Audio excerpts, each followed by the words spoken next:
चलो, सबको good morning जो भी ऑनलाइन मोड में जुड़े हुए हैं। और आज से हम शुरू कर रहे हैं यूजीसी नेट कॉमर्स की बैच दिसंबर 2024 के लिए। ये आपका लेक्चर नंबर 1 है। और अभी जैसा कि हमने कहा था जब फाउंडेशन बैच हम लॉन्च कर रहे थे कि 4-5 लेक्चर्स जो डेमो के लिए देखना चाहते हैं उनके लिए बिल्कुल फ्री रखी गई हैं, जो कि आप एप्लीकेशन के माध्यम से भी देख सकते हैं, जो हमारा मोबाइल एप्लीकेशन है। और दूसरा, इसको यूट्यूब चैनल पे भी डाला जाएगा, तो आज शाम तक वो दोनों वीडियो आ जाएंगी। मतलब जो पेपर 1 की क्लास चलेंगी वो भी, और पेपर 2 कॉमर्स वाले भी, दोनों लेक्चर्स आपको मिल जाएंगे। लगभग 4 से 5 लेक्चर्स डाले जाएंगे, और जो हमारा टीचिंग पैटर्न है उस हिसाब से 4-5 लेक्चर्स आपको डाली जाएंगी। क्या टीचिंग पैटर्न रहेगा वो हम बहुत शेयर करने वाले हैं। और जो कोई भी चाहे फेसबुक पेज पे भी डाला जाएगा, तो यदि कोई फेसबुक पेज पे हमें देख रहे हो तो वहाँ भी आपको मोबाइल नंबर दिया जाएगा। आप वहाँ से अगर कोर्स परचेज करना चाहें तो आप कोर्स परचेज कर सकते हैं। बाकी यूट्यूब पे भी अगर आप देख रहे होंगे तो यूट्यूब चैनल के वीडियो के डिस्क्रिप्शन में आपको मोबाइल नंबर मिल जाएगा। हमारे टेलीग्राम चैनल का लिंक मिल जाएगा, जहाँ पर जो भी फ्री क्लासेस हमारी होती हैं यूट्यूब के थ्रू या फेसबुक पेज पर आप देखते हैं, उन सभी का PDF वहाँ पर टेलीग्राम चैनल पर डाला जाता है। ठीक है, तो वहाँ पर हमें फॉलो कर लीजिएगा, सब्सक्राइब कर लीजिएगा। जो स्टूडेंट्स ऑफलाइन आकर के देखना चाहते हैं वो बिल्कुल ऑफलाइन आ सकते हैं, है ना। जो अभी तक और जो ज्वाइन कर लिए हैं कोई दिक्कत नहीं है, उनकी तो क्लासेस है ही। और ये 4-5 लेक्चर्स जो हम लेने वाले हैं वो अलग अलग डिफरेंट यूनिट्स से। जैसे आज जो यूनिट ले रहे हैं हम अकाउंटिंग कंसेप्ट ले रहे हैं, क्योंकि अगर हम बात करें अकाउंटिंग की, यूनिट नंबर 2 जो है आपका अकाउंटिंग एंड ऑडिटिंग, जिसको आप लेखांकन और एप्लीकेशन कहते हैं। अकाउंटिंग ऑडिटिंग तो चलेगा इतना तक, इतनी तो ठीक है ना अंग्रेजी। बाकी हिंदी इंग्लिश दोनों में कंटेंट है, उसके लिए दिक्कत नहीं है। अकाउंटिंग ऑडिटिंग बस मैं इंग्लिश में कह रहा हूँ इतना। अकाउंटिंग एंड ऑडिटिंग जो यूनिट है, यूनिट नंबर 2 आपका, तो उसके सबसे अगर मेन कंसेप्ट की बात करते हैं अकाउंटिंग में, तो वहां पर एक क्वेश्चन निश्चित रूप से पूछा जाता है और इस बार भी पूछा गया है। ठीक है, वो है अकाउंटिंग कंसेप्ट। क्योंकि अकाउंटिंग जो प्रोसेस हम काम करते, पूरा जो अकाउंटिंग जो प्रोसीजर होता है उसके लिए हम फॉलो करते हैं अकाउंटिंग कंसेप्ट को। इसमें आप जानते हैं कि बिजनेस एंटिटी कंसेप्ट क्या कहता है, मनी मेजरमेंट कंसेप्ट क्या कहता है, 13 कंसेप्ट जो कि आपके बिल्कुल 11th के पोर्शन है, तो वो सबसे हम पहले लेने वाले हैं। ठीक है, तो यहाँ पर हम अलग अलग यूनिट्स को लेकर के उसके 4-5 लेक्चर्स को लेंगे, और उस लेक्चर का आप डेमो लेक्चर बिल्कुल देख सकते हैं, या आपको भी किसी को दोस्त को शेयर करना हो तो आप भी कर सकते हैं। वो हमारे यूट्यूब चैनल पर हमेशा फ्री रहता है। मतलब जब भी कोर्सेज शुरू होती हैं, मतलब आगामी सेशन के लिए, जैसे जुलाई में शुरू हुआ था, जून वाला शुरू हुआ था, तो वहाँ भी जनवरी में आप देखेंगे कि जून 2024 के नाम से 4-5 डेमो लेक्चर्स रखे हुए हैं। दिसंबर वाले बैच शुरू होते हैं तो उसके भी 4-5 रखे जाते हैं, तो जो उसको आप शेयर भी कर सकते हैं, देख भी सकते हैं। बाकी इसका जो PDF रहता है वो हमारे टेलीग्राम चैनल पर रहता है। बाकी जो क्लासेस होंगी आपको पेड बैचेज आप जब परचेज करते हैं तो आपको सारा का सारा वहाँ पर वीडियो लेक्चर्स, जो कि बिल्कुल लाइव क्लासेस रहता है हमारा, कोई भी रिकॉर्डेड क्लासेस नहीं रहती हैं, लाइव क्लासेस रहती हैं। अगर आप लाइव देख पाए ठीक है, नहीं तो वो ऑटोमेटिक रिकॉर्ड हो जाता है बाद में, जिसको आप बाद में आप देख सकते हैं, है ना। जितनी बार चाहें उतनी बार देख सकते हैं, कोई इस पर रिस्ट्रिक्शन नहीं रहता कि एक ही बार देख सकते हैं, 2 बार। आप जितनी बार वीडियो को प्ले करके देखना चाहें देख सकते हैं। उसी एप्लीकेशन के माध्यम से आपको उसका PDF मिल जाता है ना। फिर उसके बाद मॉक टेस्ट उसी एप्लीकेशन के माध्यम से मिलता है। और जो बल्कि रही डाउट क्लासेस की बात, तो जो ऑफलाइन आके पूछना चाहते हैं ऑफलाइन आके पूछ सकते हैं, जिस दिन डाउट सेशन रहता है उस दिन। या अगर आपको ऑनलाइन पूछनी है तो आप बिल्कुल आप कॉल करिए, बता दी जाएगी, है ना। हाँ, ये सारे सपोर्ट आपको दिए जाते हैं कोर्सेस के माध्यम से। अगर आपको किसका मॉक टेस्ट एप्लीकेशन के माध्यम से रहता है, ऑनलाइन मोड में रहता है। ठीक है, बाकी जब हम पूरा कोर्स कंप्लीट करते हैं तो फिर अब कैसा रहता है सेशन, क्योंकि इस बार ऑफलाइन लिया गया, फिर क्या करता है ऑनलाइन लेता है ऑफलाइन लेता है। तो अगर ऑफलाइन लिया जाएगा तो आपको उसकी प्रैक्टिस करवा दी जाएगी, जैसा कि इस बार हुआ भी था। जब मई महीने में जब कोर्सेज खत्म हो गए थे, तो कोर्स खत्म होने के बाद मई में पूरा जो चला है 4-5 हर एक सप्ताह में एक मॉक टेस्ट, मतलब हर एक टेस्ट चली थी, और वो टेस्ट 3-3 घंटे की होती थी। उसके लिए पूरा का पूरा क्वेश्चन 150 क्वेश्चन सेट किया जाता था, और 5 टेस्ट हुए, बिल्कुल सफलतापूर्वक टेस्ट हुए, जिसका रिजल्ट भी हमको देखने को मिला था एग्जाम टाइम। एग्जाम में बहुत ज़्यादा फायदेमंद किया था, क्योंकि वहाँ पर इस बार जो एग्जाम थी वो पेन पेपर में थी, ऑनलाइन मोड में तो था नहीं। इसीलिए जो पेन पेपर मोड में जो OMR की प्रैक्टिस करके गए थे तो उससे बहुत ज़्यादा फायदा हुआ। ठीक है, तो अगर ऐसा कोई अगर ऑफलाइन में पेपर होता है, जैसा भी अब कहे जाए दिसंबर में, उस टाइम प्रैक्टिस करवा दी जाएगी। बाकी जो साप्ताहिक जो मॉक टेस्ट रहता है या टेस्ट रहता है वो आपको ऑनलाइन माध्यम से मिल जाता है, जो कि आप घर बैठे उसको आराम से देख सकते हैं, चाहे लैपटॉप के माध्यम से, मोबाइल के माध्यम से, टैबलेट के माध्यम से, जिस माध्यम से आप देना चाहें आप उसको ज्वाइन करके दे सकते हैं। ठीक है, चलिए शुरू करते हैं। और अभी कोई अगर एडमिशन लेते हैं कोई भी 50% तक का ऑफ है तो उनकी जो बेनिफिट है वो भी उनको मिल जाएगी, है ना। चलिए, दिसंबर 2024 के लिए कॉमर्स में पहली बार शुरू कर रहा हूँ हिंदी मीडियम में। इससे पहले इंग्लिश मीडियम में चलती थी। तो अगर कुछ जो शब्द होंगे, हो सकते हैं कि अगर कोई हिंदी में गलती हो गए होंगे, इंग्लिश में तो गलत नहीं होगा, इतना तो डैम श्योर है। हिंदी में गलत हो गया होगा, बाकी मैंने पूरा मतलब ध्यान रखा है कि गलती ना हो हिंदी में। अगर थोड़ी बहुत गलती हो गई, आप सूचनाओं की जगह सूचना लिखा गया होगा, सूचनाएं लिखा गया होगा, तो उसको आप नज़रअंदाज करिएगा थोड़ा सा, क्योंकि वो समझ में आ जाएगी छोटी सी टर्म से। क्योंकि जितनी हो सकती है हिंदी, मैंने उसको हिंदी की है ना। चलिए हम शुरू कर रहे हैं यूनिट नंबर 2 का। आज जो लेक्चर है यूनिट नंबर 2 से लिया गया है ना। यूनिट नंबर 2 जो है, आप जब सिलेबस उल्टाओगे तो वो है अकाउंटिंग एंड ऑडिटिंग का। मतलब उसमें लेखांकन को भी पढ़ना है और आपको ऑडिटिंग भी पढ़ना है, दोनों चीजें पढ़नी है। उस अकाउंटिंग एंड ऑडिटिंग में से हम जो आज लेक्चर में ले रहे हैं, लेक्चर नंबर 1, उसमें हम इन 3 चीजों को कवर करने जा रहे हैं। मतलब इस लेक्चर में आप 3 चीजों को देखेंगे। कौन कौन सी? पहले देखेंगे अकाउंटिंग साइकिल। सबसे पहले जो लिया गया, क्या लिया गया है? अकाउंटिंग साइकिल ली गई है कि अकाउंटिंग साइकिल क्या होता है। जो अकाउंटिंग हम प्रोसेस करते हैं, मतलब जो एक प्रक्रिया है, उसका साइकिल क्या होता है, मतलब क्या चीजें पहले आती है, क्या बाद में आती है, इसके बारे में। दूसरी है इसमें ये जो लेखांकन सूचना है, जो अकाउंटिंग इंफॉर्मेशन है, उसके क्वालिटेटिव कैरेक्टरिस्टिक्स क्या होते हैं, मतलब उसकी गुणात्मक विशेषता क्या होती है, इसके बारे में। और ये सारे क्वेश्चंस पूछे जा चुके हैं हर एक टॉपिक से रिलेटेड। तीसरी जो है वो है लेखांकन सिद्धांत, जिसमें आप 13 प्रिंसिपल्स को जानेंगे। मतलब 13 प्रिंसिपल कह लीजिए, कंसेप्ट कह लीजिए, इसको जानेंगे। ठीक है, मतलब इस लेक्चर में हम 3 चीजें करने वाले हैं।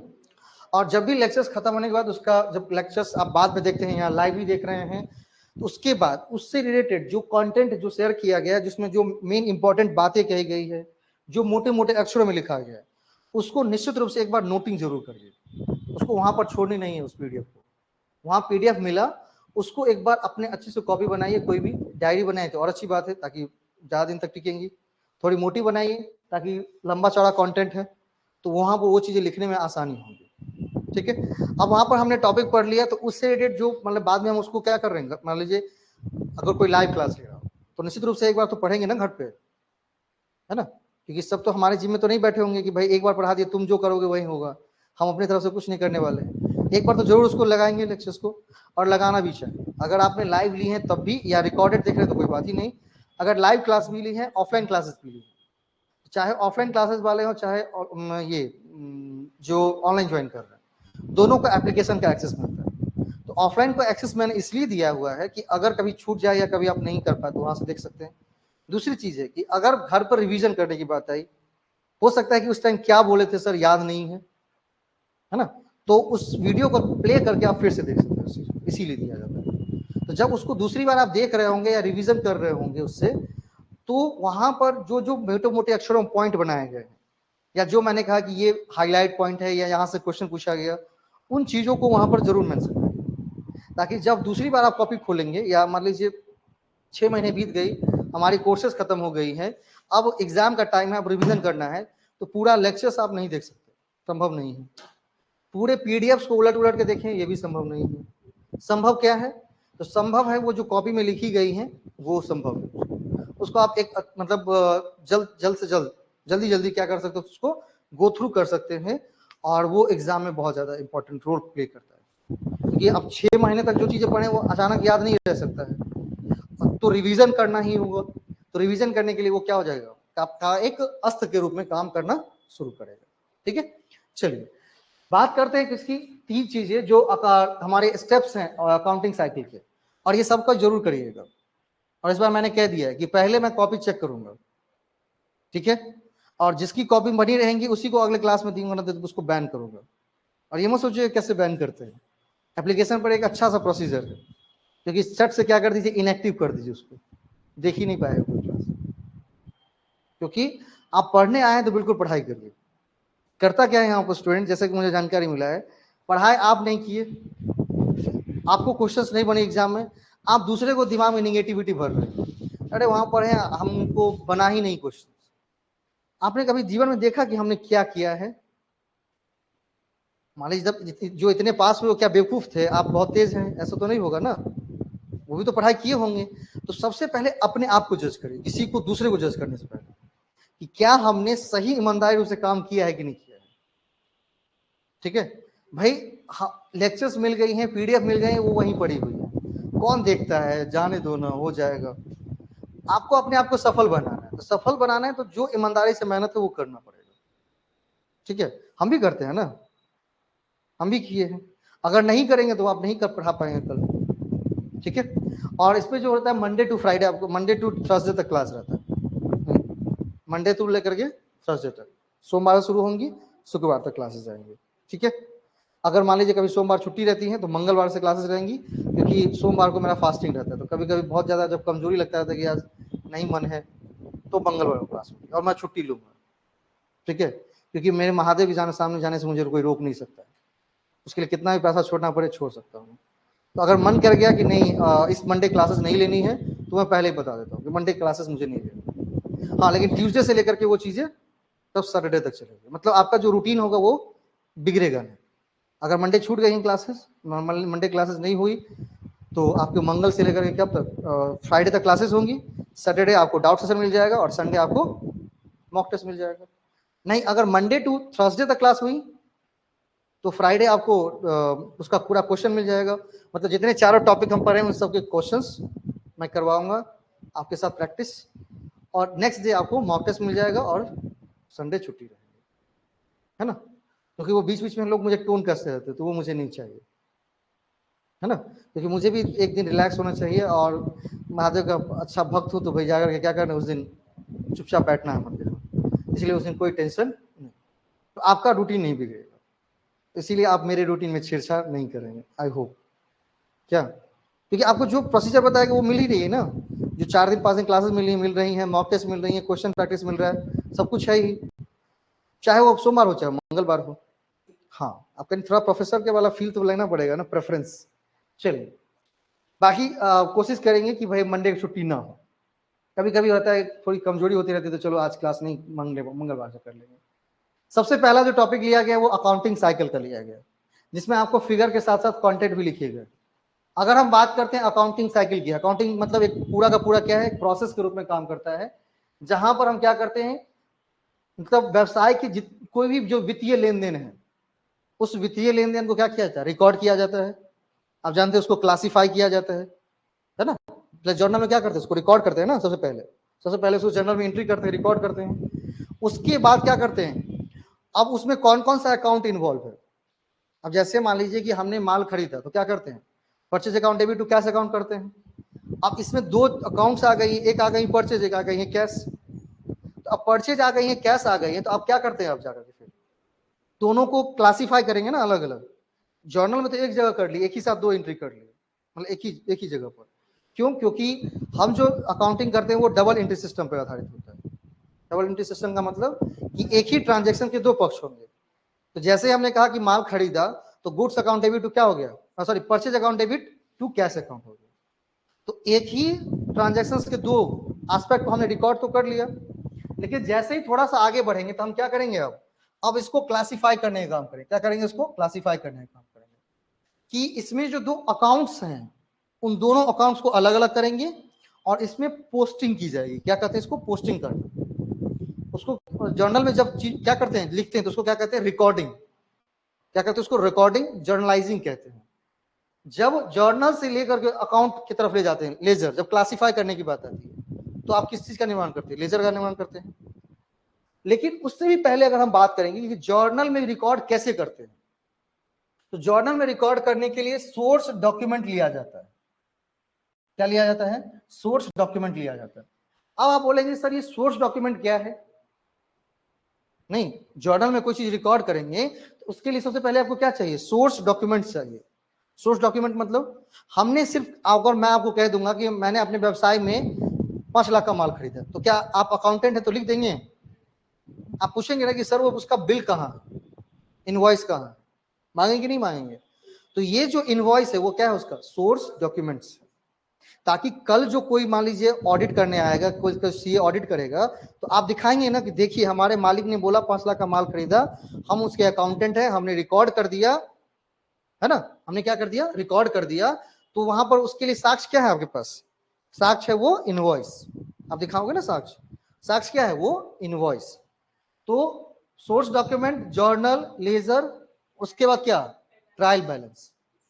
मतलब हर एक अकाउंट को क्या करते हैं वहां पर समराइज करने का काम करते हैं ना। वहां पर क्या होगा, जर्नल में रिकॉर्ड करने का काम, क्लासीफाई कहां पर, लेजर में, और ट्रायल बैलेंस में क्या करते हैं, समराइज करते हैं कि इस अकाउंट का कौन सा बैलेंस है, डेबिट बैलेंस है या क्रेडिट बैलेंस है। इसके बाद हम क्या बनाते हैं उससे, फाइनेंशियल स्टेटमेंट, जिसको आप, जिसमें आप दो चीजें बनाते हो, फाइनल अकाउंट बनाते हो और, है ना, फाइनल अकाउंट बनाते हो और इनकम स्टेटमेंट बनाते हो। क्या बनाते हैं, फाइनल अकाउंट और इनकम स्टेटमेंट बनाते हैं। अब फाइनल अकाउंट में तो आप समझ गए, फाइनल अकाउंट में फाइनल अकाउंट बनाते हैं जिसमें आपको क्या बनाना पड़ेगा, इनकम स्टेटमेंट, और दूसरी कौन सी बनानी पड़ेंगी, बैलेंस शीट। अब इनकम स्टेटमेंट की जब बात करते हैं तो आपको क्या बनाना होगा, ट्रेडिंग अकाउंट। क्या बनाना पड़ेगा, ट्रेडिंग अकाउंट, और दूसरा PL account, trading account, PL account, ठीक है। ट्रेडिंग अकाउंट और पीएल अकाउंट, दो चीजें बनानी पड़ेंगी। क्या बनानी पड़ेंगी, ट्रेडिंग अकाउंट और पीएल अकाउंट। क्लियर, कि भाई सबसे पहले अगर अकाउंटिंग साइकिल की हम बात करेंगे तो सबसे पहला क्या ले जाया जाएगा, सोर्स डॉक्यूमेंट्स। जब सोर्स डॉक्यूमेंट्स मिल गया है तो सोर्स डॉक्यूमेंट की मदद से हम क्या करेंगे, ट्रांजैक्शन को रिकॉर्ड करेंगे। रिकॉर्डिंग करने के लिए कहां पर आएंगे, जर्नल में आएंगे। फिर जब रिकॉर्ड कर लिए तो क्या किया जाएगा, क्लासीफाई किया जाएगा। क्लासीफाई करने के लिए कहां पर आएंगे, लेजर में आएंगे। लेजर में क्लासीफाई करने के बाद क्या करेंगे, उसको समराइज करेंगे। समराइज करने के लिए कहां आएंगे, ट्रायल बैलेंस में। और जब यहां सारा चीज हो गया है तो कहां जाएंगे, फाइनेंशियल स्टेटमेंट में। और यही अकाउंटिंग साइकिल को रिप्रेजेंट करता है ना। यही क्या है, अकाउंटिंग साइकिल है। इसके बारे में यहां पर लिखा हुआ है, लेखांकन चक्र एक पूर्ण अनुक्रम है, सीक्वेंस है, जो लेन देनों के अभिलेखन से प्रारंभ होता है और अर्थात वित्तीय विवरणों के निर्माण के पश्चात समाप्त होता है। पर लिख दिया हिंदी में कि भाई जहां पर लेन देनों को लिखने से वो प्रारंभ होगा, और जब हम वित्तीय विवरण बना लेंगे तो उसके बाद वो खत्म हो जाएगा। अकाउंटिंग साइकिल की शुरुआत कहां से होगी, लेन देनों को रिकॉर्ड करने से शुरू होगी, और जब हम फाइनेंशियल स्टेटमेंट बना लेंगे तो वो क्या हो जाएगा, अकाउंटिंग साइकिल कंप्लीट खत्म हो जाएगा। कहता है जिसे प्रत्येक वर्ष में दोहराया जाता है, जिसे प्रत्येक वर्ष में दोहराया जाता है। ये चीज केवल एक बार ही नहीं होती है, हर एक फाइनेंशियल ईयर में होती है। जैसे अभी जो फाइनेंशियल ईयर चल रहा है कौन सा, 1 अप्रैल 2024 से लेकर 31 मार्च 2025 तक। तो क्या 25 खत्म होने के बाद फिर आप नहीं बनाओगे, फिर रिकॉर्डिंग नहीं होगी, फिर से होगी, फिर रिकॉर्डिंग, फिर लेजर, फिर ट्रायल बैलेंस, फिर फाइनल अकाउंट। मतलब ये चीजें हर एक साल दोहराया जाता है। क्लियर। दूसरी जो टॉपिक थी हमारी, वो है हमारा कौन सा, वो है हमारा लेखांकन सूचना की गुणात्मक विशेषता। देखिए जब हम अकाउंटिंग करते हैं तो हम क्या करते हैं, वहां पर जो इंफॉर्मेशन है वहां पर हम क्या करते हैं, डेटा लेते हैं, और उस डेटा को क्या करते हैं, जर्नल में ले गए, ledger, trial balance, final account. तो ये सारा काम करने की जरूरत ही क्यों है, बताइए क्यों जरूरत है। जर्नल बनाना जरूरी है, क्यों, हाँ, प्रॉफिट लॉस दिखाना क्यों जरूरी है, हाँ, बिजनेस से पता चलेगा कि भाई आपकी स्थिति कैसी है। दूसरी चीज ये पता चलेगी कि मान लीजिए किसी को इन्वेस्ट करना है, मान लीजिए आपका बिजनेस है, मुझे इन्वेस्ट करना है, तो आपसे मैं पूछने नहीं जाऊंगा, बल्कि आपके बिजनेस का मैं फाइनल अकाउंट देखूंगा कि इनका बैलेंस शीट कैसा है, इसने कितने लोन लिए हैं, इसके पास कितना एसेट है, इसके पास कितनी लायबिलिटी है, करंट लायबिलिटी कितनी है, लॉन्ग टर्म लायबिलिटी कितनी है, शॉर्ट टर्म लायबिलिटी कितनी है। तो ये सारा चीज जानकारी से कैसे पता चलेगा, कैसे, अकाउंटिंग इंफॉर्मेशन, मतलब फाइनल अकाउंट की मदद से। तो इसीलिए हम फाइनल अकाउंट बनाते हैं। आपको पूछेगा ना कि अकाउंटिंग क्यों करते हैं, जोड़ी क्यों है, तो पहली तो जोड़ी इसलिए कि हमको पता चले कि मेरा बिजनेस का क्या वजूद है। दूसरा, जो बाहरी व्यक्ति है, जो इन्वेस्टर है, उसको पता चले, या जो लेनदार है, मतलब जिसका पैसा हम उधार लेके बैठे हुए हैं, उसको भी पता चले कि नहीं, ज्यादा हड़बड़ाने की जरूरत मुझे नहीं है, इसका बिजनेस अच्छा चल रहा है, एक ना एक दिन पैसा हमको रिटर्न कर देगा। कल बैंक से मदद लेनी जानी है, तो बैंक को मुंह से कह देंगे सर हम बहुत बड़ा बिजनेसमैन है, पैसा दे दीजिए 2 लाख, दे देगा? क्या कहेगा? आप अपने बिजनेस का बैलेंस शीट, अपने बिजनेस का पूरा फाइनेंशियल स्टेटमेंट लेकर आइए। इसीलिए फाइनेंशियल स्टेटमेंट तैयार करना बहुत जरूरी है। तो फाइनेंशियल स्टेटमेंट तैयार किए तो वहां पर जो डेटा हमारे पास था वो अब क्या बन गया? इंफॉर्मेशन बन गया है। क्या बन गया है? वो इंफॉर्मेशन बन गया, दूसरों के लिए सूचना बन गई। जो हमारे पास डेटा थी, जब हमने उसको क्या किया? अकाउंटिंग साइकिल से गुजारा, अब वो क्या बन गया है? इंफॉर्मेशन बन गया है। अब उस बोलता है कि उस इंफॉर्मेशन की क्या क्या विशेषता होती है, उसमें गुणात्मक विशेषता क्या होती है? 2 तरह की विशेषता होती है, एक होती है मात्रात्मक विशेषता, एक होती है गुणात्मक विशेषता। तो भाई मात्रात्मक विशेषता तो होती ही है, क्योंकि अकाउंटिंग में जो कुछ भी काम करते हैं वो सारा नंबर का खेल होता है। अब 5 लाख लिखे तो नंबर है ना, कि गुण है? नंबर है। नंबर का मतलब क्या होता है? मात्रा। अब उसमें गुणात्मक विशेषता करते मतलब गुण क्या क्या होता है? तो उसमें पहला गुण पाया जाता है क्या? विश्वसनीयता। जैसे ही देखते हैं कि भाई अकाउंटिंग इंफॉर्मेशन में पहला गुणात्मक विशेषता क्या होता है? विश्वसनीयता, रिलायबिलिटी। आप उसको देखकर विश्वास कर सकते हैं कि भाई जैसे किसी का फाइनेंशियल स्टेटमेंट देखा तो आप विश्वास करते हैं कि हाँ इनका बिजनेस ये है और ये इस तरह से बिजनेस को चला रहे हैं, रन कर रहे हैं। दूसरी विशेषता क्या है? प्रासंगिकता, रेलेवेंस। आप ये मानते हैं कि इसमें क्या है? रेलेवेंट जानकारी है, जो चीजें हमारे लिए उपयोगी है, प्रासंगिक है, वो सारी जानकारी इसमें है। तो दूसरा गुण क्या हो जाएगा? प्रासंगिकता। क्वेश्चन पूछा गया है। तीसरा गुण क्या है? बोधगम्यता, अंडरस्टैंडेबिलिटी। मतलब आपको अकाउंटिंग ऐसे करना है जो दूसरों को समझ में आ सके। मतलब आपका जो डेटा है, आपका जो इंफॉर्मेशन है अकाउंटिंग का, वो दूसरों को आसानी से समझ में आ सके। मतलब आपको समझाना ना जाने पड़े वहां पर। मतलब आपको चीजें इस तरह से स्पष्ट करनी है कि कोई भी सिर्फ फाइनेंशियल स्टेटमेंट देख करके ये कह दे कि इनका बिजनेस ठीक है। अब उसमें इतना किचकिच भरे हुए हैं कि समझ ही नहीं आ रहा है कि भाई कहां पर प्रॉफिट लिया है, क्या लॉस लिया है, कहां पर क्या ट्रांजेक्शन है, नहीं। तो अंडरस्टैंडेबिलिटी। एंड चौथा जो उसका गुणात्मक विशेषता है वो है तुलनीयता। तुलनीयता मतलब तुलना करना, कंपेरेबिलिटी। मतलब उसमें ऐसी विशेषता होनी चाहिए जिससे हम उसको कंपेयर कर सकते हैं। मतलब उसमें कंपेरेबिलिटी भी होनी चाहिए। तो अकाउंटिंग इंफॉर्मेशन 4 गुण कौन सा है? कौन कौन सा? पहला विश्वसनीयता, प्रासंगिकता, तुलनीयता और बोधगम्यता। ये 4 विशेषता है अकाउंटिंग इंफॉर्मेशन के। 4 गुणात्मक विशेषता कौन कौन से हैं? विश्वसनीयता, प्रासंगिकता, बोधगम्यता और तुलनीयता। ये 4 गुणात्मक विशेषता है किसके? Accounting information. अभी 2 चीजें पढ़ी, कौन कौन सी पढ़ी है? पहला क्या पढ़ा? कॉन्सेप्ट। पहला कॉन्सेप्ट पढ़ा अकाउंटिंग साइकिल। कौन कहां शुरू होंगे? Source document, journal, ledger, trial balance, financial या फाइनल अकाउंट। दूसरा क्या पढ़ा है? जो अकाउंटिंग इंफॉर्मेशन है उसकी गुणात्मक विशेषता। क्या क्या पढ़े उसमें? प्रासंगिकता, विश्वसनीयता, बोधगम्यता और तुलनीयता। मतलब उस पर हम विश्वास कर सकते हैं। वो प्रासंगिक जानकारी मतलब जो उपयोगी जानकारी होता है बिजनेस का वो शेयर करता है। भाई जो जानकारी आप देना चाहते हैं वो बोधगम्य होना चाहिए, मतलब आसानी से दूसरों को समझ में आनी चाहिए, ऐसी जानकारी। एंड चौथा जो गुण है उसका गुणात्मक विशेषता वो क्या है? तुलनीयता। मतलब उसको कंपेयर कर सकते, क्या कर सकते उसको? कंपेयर कर सकते। ठीक है, ये 2 छोटी छोटी टॉपिक थी, इसीलिए मैंने इसको ऐड कर दिया। अब जो हमारा टॉपिक आने वाला वो क्या है? थोड़ा बड़ा है, लेकिन उसमें जाने से पहले कुछ और विशेषता होती है, कुछ अन्य विशेषता भी है। जैसे अन्य विशेषता में क्या क्या आती है?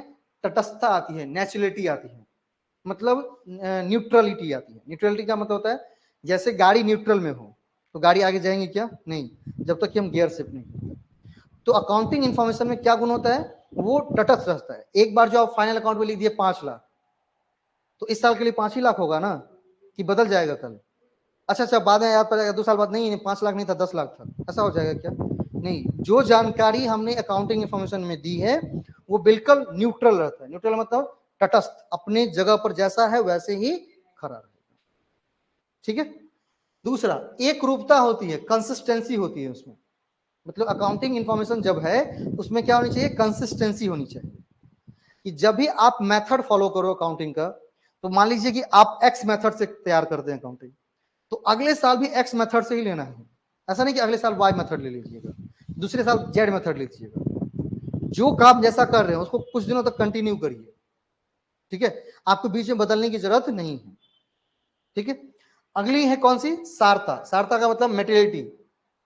कहता है लेखांकन से प्राप्त होने वाली सूचना यथार्थ रूप से सही होनी चाहिए, मतलब जो भी सूचनाएं हम दे वो मेटेरियलिस्टिक हो, मतलब झूठी नहीं हो, बिल्कुल सच होनी चाहिए, नहीं। और अगर झूठ हो गया तो क्या हो जाएगा, आपको जो चीज आसानी से मिलने वाला है वो भी नहीं मिल पाएगा। मान लीजिए आप बैंक से लोन लेने गए, आपके बिजनेस का टर्नओवर है 5 करोड़, लिखा दिया 50 करोड़। भाई 50 करोड़ दिखा तो देंगे, लेकिन जब सोर्स डॉक्यूमेंट मांगेगा तो कि दिखाइए 50 करोड़ का ट्रांजैक्शन, या आपका बैंक अकाउंट देखें, देखिएगा ना। अगर कोई 50 करोड़ कमाता है तो उस तरह से उसका बिजनेस भी तो होगा कि भाई हम कह देंगे 50 करोड़ कमाते हैं, मान लेगा बैंक, नहीं, वो झूठी जानकारी है। तो कहता है कि अकाउंटिंग इंफॉर्मेशन में जो भी जानकारी आप दीजिए वो बिल्कुल सही होनी चाहिए, 100% सच होना चाहिए, ठीक है, उसको कहते हैं मेटेरियलिस्टिक। तो क्या क्या आ गया, न्यूट्रलिटी आ गया, कंसिस्टेंसी आ गया, और मेटेरियलिटी आ गया, जिसको आप सारता कहते हैं। मतलब जो भी जानकारी दी जाए वो बिल्कुल सही होनी चाहिए, उसमें कोई भी गलती नहीं होनी चाहिए, ठीक है। चलिए आगे बढ़ते हैं। अगला है हमारा अकाउंटिंग प्रिंसिपल्स। क्या है हमारा अकाउंटिंग प्रिंसिपल। अब देखेंगे, देखिए जब आप पुराने किताब पढ़ेंगे तो वहां पर इसके बहुत सारे नाम हैं, इसके बहुत सारे नाम हैं। इसका नाम है कंसेप्ट, इसका नाम है कन्वेंशन, इसका नाम है पोस्टुलेट्स, इसका नाम है एजम्पशंस, इसका नाम है मॉडिफाइंग प्रिंसिपल, ठीक है। मतलब अकाउंटिंग प्रिंसिपल के ही बहुत सारे नाम हैं जो पुराने किताबों में मिल जाएंगे, लेकिन अभी उसको केवल और केवल हमको दो ही रूप में जानना है। किस रूप में जानना है, अकाउंटिंग प्रिंसिपल के नाम से जानना है। किस नाम से जानना है, अकाउंटिंग प्रिंसिपल के नाम से जानना है, या अकाउंटिंग कंसेप्ट के नाम से जानना है। क्या जानना है, अकाउंटिंग प्रिंसिपल के नाम से जानना है या अकाउंटिंग कंसेप्ट के नाम से जानना है। यही दोनों नाम से हमें जानना है कि अकाउंटिंग के प्रिंसिपल क्या होते हैं, अकाउंटिंग के कंसेप्ट क्या होते हैं। मतलब क्या कि जब अकाउंटिंग आप करेंगे तो अकाउंटिंग करते वक्त कुछ प्रिंसिपल्स का ध्यान रखना पड़ता है, कुछ सिद्धांत का ध्यान रखना पड़ता है। मतलब कोई भी काम करते हैं तो उसके पीछे कुछ सिद्धांत को आपको ध्यान रखना होगा, ठीक है। अब वो सिद्धांत कौन कौन से हैं, क्या है, और वो क्या कहते हैं अपने बारे में, वो चीजें नीचे शेयर की गई है। सबसे पहला, इसी का दूसरा नाम है कंसेप्ट, कन्वेंशन या पोस्टुलेट्स। उसका क्या कर दिया, परिभाषा लिख दिया गया है, वो अपने लिए इंपॉर्टेंट नहीं है। अपने लिए इंपॉर्टेंट है ये जो उसके जो कंसेप्ट हैं, प्रिंसिपल हैं, वो पहले प्रिंसिपल का नाम है व्यवसाय की इकाई या अस्तित्व अवधारणा, जिसको आप इंग्लिश में कहते हैं बिजनेस इंटिटी कंसेप्ट। दूसरे अवधारणा का नाम है चालू व्यवसाय संबंधी अवधारणा, इसका इंग्लिश में नाम है गोइंग कंसर्न कंसेप्ट। तीसरे अवधारणा का नाम है मुद्रा मापन अवधारणा, मनी मेजरमेंट कंसेप्ट। चौथे का नाम है लेखांकन अवधि अवधारणा, अकाउंटिंग पीरियड कंसेप्ट। लागत अवधारणा, कॉस्ट कंसेप्ट। छठा द्विपक्षीय अवधारणा, डुअल एस्पेक्ट कंसेप्ट। सातवां मैचिंग कंसेप्ट, या इसी का दूसरा नाम होता है रेवेन्यू एक्सपेंसेस मैचिंग कंसेप्ट। सबका इंग्लिश हिंदी लिखा गया, कहीं पर आपको कोई दिक्कत नहीं होगी, ठीक है। उसके बाद आगम मान्यता अवधारणा, रेवेन्यू रिकॉग्निशन कंसेप्ट। उपार्जन अवधारणा, एक्यूरल कंसेप्ट। पूर्ण प्रकटीकरण अवधारणा, फुल डिस्क्लोजर कंसेप्ट। एक रूपता की अवधारणा, कंसिस्टेंसी कंसेप्ट। रूढ़िवादिता की अवधारणा, कंजर्वेटिज्म कंसेप्ट। और 13वां है सारता की अवधारणा, जिसको कहते हैं मेटेरिटी कंसेप्ट। ये 13 कंसेप्ट, ठीक है। तो 13 कंसेप्ट में क्वेश्चन कैसे पूछता है, तो क्या करता है कि कौन सा कंसेप्ट क्या कहता है, ये पूछता है कि गोइंग कंसर्न कंसेप्ट कहने का क्या मतलब है, या गोइंग कंसर्न के बदले आपको 2 लाइन लिख देगा और 4 ऑप्शन दे देगा। कहेगा कि ये लाइन पढ़िए और ये बताइए कि ये लाइन किस कंसेप्ट से मिल रहा है, ये गोइंग कंसर्न से मिल रहा है, या बिजनेस इक्विटी से मिल रहा है, या मैचिंग से मिल रहा है, या अकाउंटिंग पीरियड से मिल रहा है, ये पूछता है वहां पर। आप समझे क्या पूछता है सर, ठीक है। तो इसीलिए एक एक कंसेप्ट में क्या क्या बातें कही गई हैं उसको जानते हैं, ठीक। सबसे पहला होता है व्यवसाय की इकाई अवधारणा, बिजनेस एंटिटी कंसेप्ट। भाई जब बिजनेस एंटिटी कंसेप्ट की बात करते हैं तो देखेंगे, देखिए जब भी आप कहते हैं कि 5 लाख से व्यवसाय आरंभ किया तो एंट्री क्या करते हैं? व्यवसाय आरंभ किया 5 लाख रुपए से तो क्या एंट्री करते हैं? Cash account debit to capital account. क्योंकि जैसे कहते हैं कि उसमें क्या है, कैश आ रहा है ना बिजनेस में, तो बिजनेस में कैश आ रहा है और वो जो दे रहा है, मतलब जो ओनर दे रहा है वो किस रूप में दे रहा है? कैपिटल के रूप में दे रहा है। तो cash account debit to capital account, ठीक है। और ये एंट्री इसलिए होती है क्योंकि बिजनेस एंटिटी कंसेप्ट कहता है कि जो व्यवसाय है और व्यवसाय का मालिक है वो दो अलग अलग व्यक्ति है।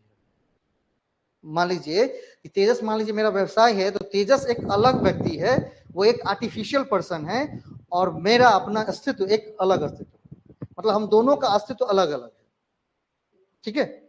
इसी और जब भी हम अकाउंटिंग करते हैं तो व्यवसाय को ध्यान में रखकर करते हैं, ना कि व्यवसाय के ओनर को ध्यान में रखकर। इसीलिए कोई कहता है ना कि cash account debit to capital account क्यों करते हैं, तो cash account debit to capital account इसीलिए किया जाता है क्योंकि बिजनेस एंटिटी कंसेप्ट कहता है कि व्यवसाय और व्यवसाय का जो स्वामी है वो दो अलग अलग व्यक्ति है। उसने व्यवसाय में पैसा लगाया है तो यह मान के चलता है कि जो व्यवसाय का स्वामी है वह व्यवसाय का लेनदार है। सुने होंगे, व्यवसाय के स्वामी को व्यवसाय का लेनदार कहा जाता है। क्यों?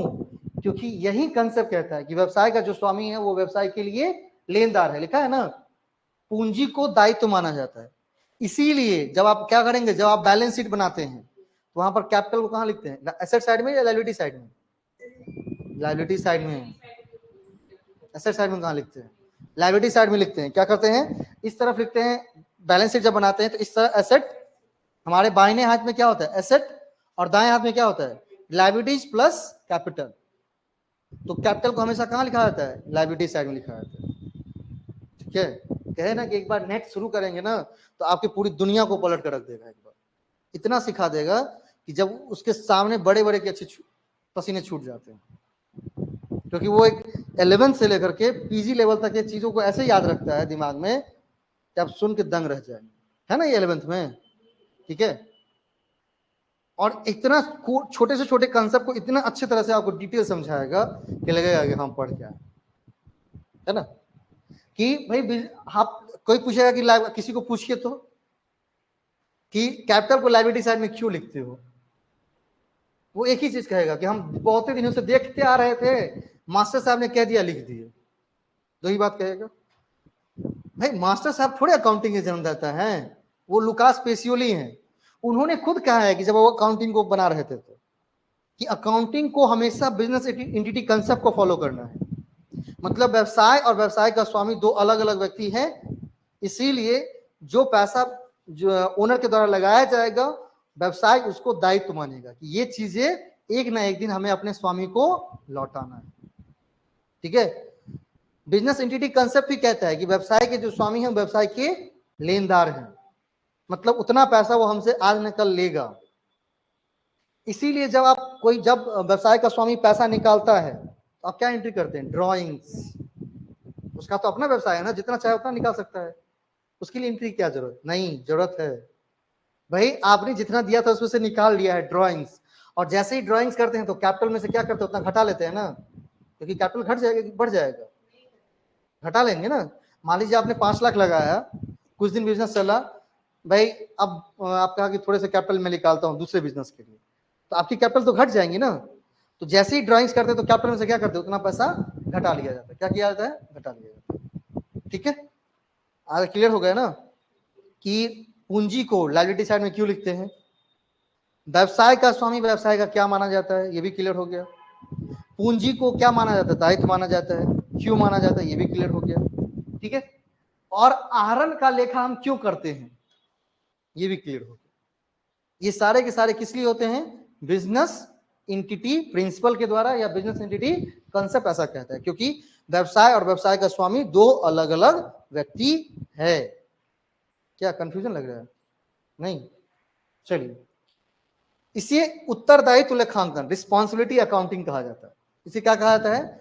इसी से एक नया अकाउंटिंग जन्म लेता है जिसका नाम है रिस्पॉन्सिबिलिटी अकाउंटिंग। ऐसा ऐसा नाम सुनेंगे आप, सुने भी नहीं होंगे, रिस्पॉन्सिबिलिटी अकाउंट। इसको कहते हैं उत्तरदायित्व लेखांकन। तो व्यवसाय का उत्तरदायित्व क्या है कि एक ना दिन उसको उतना पैसा लौटाना है ना व्यवसाय के स्वामी को, इसीलिए उसे क्या कहते हैं, रिस्पॉन्सिबिलिटी अकाउंटिंग। लिखा है ना। यह अवधारणा एक उपयोगी अवधारणा है क्योंकि इससे उत्तरदायित्व लेखांकन, रिस्पॉन्सिबिलिटी अकाउंटिंग विकसित हुआ है। क्लियर? चलिए नेक्स्ट आगे बढ़ते हैं। दूसरा कंसेप्ट, चालू व्यवसाय संबंधी अवधारणा, गोइंग कंसर्न कंसेप्ट। ये कंसेप्ट कहता है कि देखिए व्यवसाय हमेशा हम ये सोच के करते हैं कि व्यवसाय लंबे समय तक चलेंगे। तो इसी पर एक कल क्वेश्चन था, अभी एक अकाउंटेंट का एग्जाम हो रहा है, आप लोगों ने भरा है कि नहीं?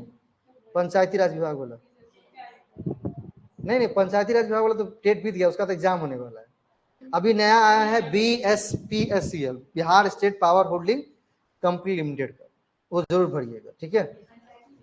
पंचायती वाला खत्म हो गया, उसका तो मतलब डेट खत्म हो गया, उसका एग्जाम है 4 तारीख को। तो उसी के लिए हम एक फ्री कोर्स अभी शुरू किए हुए हैं, 8 बजे रात में रहता है। कल भी हुआ है, कल ज्वाइन किए थे, आंसर एक हुआ नहीं कर रहे थे। देखिए हमको आंसर नहीं करेगा तो हमको पता भी नहीं चलेगा, हम नहीं मानते भाई। भोज हमारे यहाँ खाए, हमको चेहरा कहाँ दिखा है, तो हमको कैसे पता कि आपने खाया है? ठीक है, गलती हो सही हो, अपने जो लगे, जैसे क्वेश्चन सामने आया, जो आपके मन में आया उसको जरूर करिए। अब दूसरा कर रहा है, हम कमेंट खाली देख रहे हैं ऐसे करके, अच्छा क्या कर रहा है, ये नहीं करना। गलती होगा तो कोई, हम ऐसा तो नहीं वहां पर फांसी दे रहे हैं, ठीक है। आप सीख ही रहे हो कि क्यों नहीं होगा, सारा चीज बता रहे हैं, एक एक चीज क्लियर किए हैं कल कि भाई ये क्यों होगा, ये क्यों नहीं होगा, सोर्स डॉक्यूमेंट में क्या क्या चीज आती है, तब तो देखा होगा ना कि क्रेडिट वाउचर क्या होता है, डेबिट वाउचर क्या होता है, पेइंग स्लिप कब यूज होती है, कैश मेमो कब यूज होती है, इनवॉइस कब यूज होते हैं, सब कुछ, ठीक है। हाँ, और जो आस पड़ोस में लोग हैं उनको भी शेयर कर दीजिएगा। आज भी है 8 बजे रात में, आज लेंगे journal, ledger, trial balance, final account. तो आज जिसको आंसर नहीं आया उसको बोले मुक्का से मारेंगे पेट वाला को, बुला बुला करके, ठीक है। कहता है चालू व्यवसाय संबंधी अवधारणा में कि व्यवसाय तब तक चलता रहेगा जब तक कि उसका स्वामी दिवालिया नहीं हो जाता है, या व्यवसाय पूरा का पूरा दिवालिया नहीं हो जाता है। दिवालिया का मतलब क्या? नहीं, दिवालिया का मतलब होता है, ये भी पूछा गया क्वेश्चन है, दिवालिया का मतलब क्या? तो दिवालिया का मतलब है कि जब कोई व्यवसाय अपने दायित्वों को भुगतान करने में असमर्थ हो, मतलब उसके पास भाई कुछ भी नहीं बचा अपने लायबिलिटी को पे करने के लिए, तो उस स्थिति को कहा जाता है इंसॉल्वेंट। और ये BSPCL वाला भर दीजिएगा फॉर्म, जरूर भरिएगा उसको, ठीक है। जीके जीएस का किताब बता देंगे, उसे पढ़ लीजिएगा। और बाकी अकाउंटिंग तो हम पढ़ा ही रहे हैं, तो उसमें कोई दिक्कत होगी नहीं, वो फ्री ऑफ कॉस्ट तैयारी हो जाएगा, ठीक है। और उसमें भी मन लगाइए तो, क्योंकि वो शायद हमको लगता है जुलाई अगस्त में उसका एग्जाम होने वाला है, अब सो नहीं पता, नॉर्मल जो नॉर्मल फॉर्म में लगते हैं वही, एक बार पूछ लीजिएगा साइबर कैफे वाले से। बीकॉम मांगता है उसमें, हाँ बीकॉम लेवल पे ही, वो बीकॉम बिहार पंचायती राज में तो बीकॉम ही पर था ना। हाँ मतलब एमकॉम रहेगा तो आपको थोड़ी वरीयता दी जाएंगी, लेकिन जो मिनिमम क्वालिफिकेशन है वो बीकॉम, मतलब कॉमर्स वाले ही पढ़ेंगे, ये अच्छी चीज है। तो बोला कि इसी पे क्वेश्चन पूछा था ना कल वाले में कि आप कहते हैं गोइंग कंसर्न कंसेप्ट, व्यवसाय चलता रहेगा, कब तक चलता रहेगा? निश्चित काल तक चलता रहेगा, है ना, या अनिश्चित काल तक चलता रहेगा? कब तक चलता रहेगा? अनिश्चित काल तक चलता रहेगा, जब तक कि उसमें वो व्यापारी दिवालिया नहीं हो जाते। जब तक दिवालिया नहीं होगा तब तक व्यवसाय चलता रहेगा, चलता रहेगा और चलता ही रहेगा। बोला इसमें स्थिरता व निरंतरता बनी रहेगी, जिससे चालू योजना के कार्यान्वयन, ठेके व वायदों को पूरा करने के लिए पर्याप्त समय मिलेगा।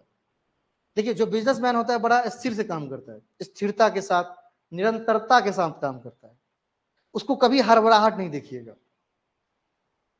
जो नौकरी वाला है वो हड़बड़ाहट में रहता है कि 4 बजे हमको भागना है, कभी व्यवसायी को देखें हड़बड़ाहट करते हुए। मान लीजिए वो दुकान बढ़ा भी रहा है तो आराम आराम से सामान रखता रहेगा, और एक बात है उसमें खास, निरंतर दुकान पहुंचेगा वो, चाहे उस घर में, उसके घर में खुद की बेटी की शादी क्यों ना, तभी 1 ही घंटा के लिए दुकान खोलेगा वो, क्योंकि उसको पता है कि भाई व्यवसाय निरंतर चलने वाली चीज है, गोइंग कंसर्न पे चलता है। और दूसरी चीज है, जो काम हम लिए हैं किसी दूसरों से, मान लीजिए जैसे कि आप मिठाई का दुकान है तो मिठाई बना कर देना है किसी को, तो वो जो ठेका ले गया है, ठेका ले लिया है, वो भी चलाएगा।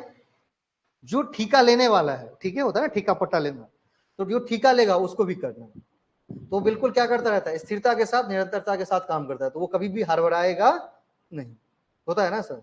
हाँ, वो किस पे काम कर रहा है? Going concern concept. चलो, तीसरी जो कंसेप्ट है वो है मनी मेजरमेंट कंसेप्ट। क्वेश्चन पूछा गया है, कल ही मैंने पूछा था कि व्यवसाय वित्तीय लेन देनों को किस रूप में लिखा जाता है। तो वित्तीय लेन देनों को जब भी रिकॉर्ड करते हैं हम जर्नल में, तो सिर्फ और सिर्फ किस रूप में रिकॉर्ड करते हैं? मुद्रा के रूप में। मतलब जिन चीजों को मनी के रूप में, मनी के टर्म में उसको कन्वर्ट किया जा सकता है ना, उसको क्या करेंगे? रिकॉर्ड करेंगे, अन्यथा चीजों को रिकॉर्ड नहीं किया जाएगा। मतलब केवल और केवल मौद्रिक रूप में जो व्यक्त किए जाते हैं, केवल उसी को रिकॉर्ड किया जाएगा। जिस आइटम्स को मौद्रिक रूप में व्यक्त नहीं किया जाता है उसको कभी रिकॉर्ड नहीं किया जाएगा। ये कौन कहता है? मनी मेजरमेंट कंसेप्ट कहता है। क्या कहता है?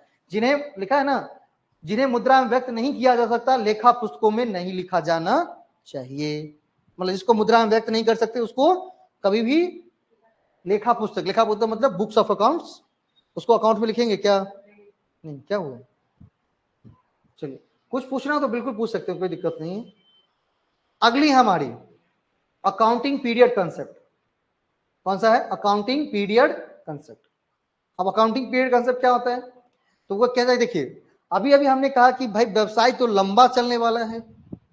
तो देखो भाई, व्यवसाय अगर लंबा चलने वाला है तो हमको कैसे पता चलेगा कि व्यवसाय फायदे में है, नुकसान में है, क्या है?